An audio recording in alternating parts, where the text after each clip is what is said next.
మీ business ఏదైనా మీ ఊర్లో promotion చేయాలంటే అది సుమన్ టీవీతోనే సాధ్యం. ఇప్పుడే సంప్రదించండి.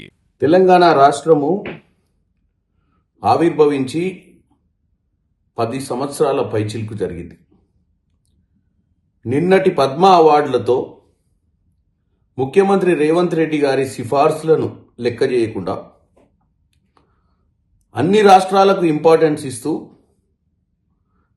తెలుగు రాష్ట్రంలో విడిపోయినటువంటి తెలంగాణలో ఇవ్వాల్సినవి అడిగినవి ఇవ్వకుండా ఉండడాన్ని చూస్తుంటే ఈ రాష్ట్రానికి ఇంకా కూడా నరేంద్ర మోడీ గారి ప్రభుత్వంలో గుర్తింపు రానట్టుగా ఉంది.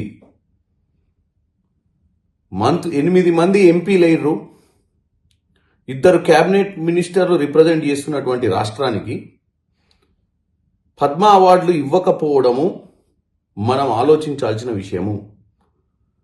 మన ఆత్మగౌరవము, మనము ఒక తెలంగాణ రాష్ట్రాన్ని సాధించుకోవాలని ఎన్నో బలిదానాలతో తెచ్చుకున్న రాష్ట్రానికి ఈరోజు వరకు గత 10 సంవత్సరాల్లో కేసీఆర్ పరిపాలించినా కానీ అప్పుడున్నటువంటి కేసీఆర్కి వారికి ఉన్నటువంటి వైర్యం సరే అప్పుడు ఏదో పడలేదనుకున్నాం.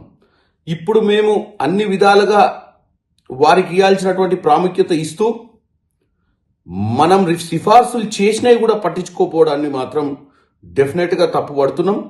వారి వైఖరిని మార్చుకోవాలంటున్నాం.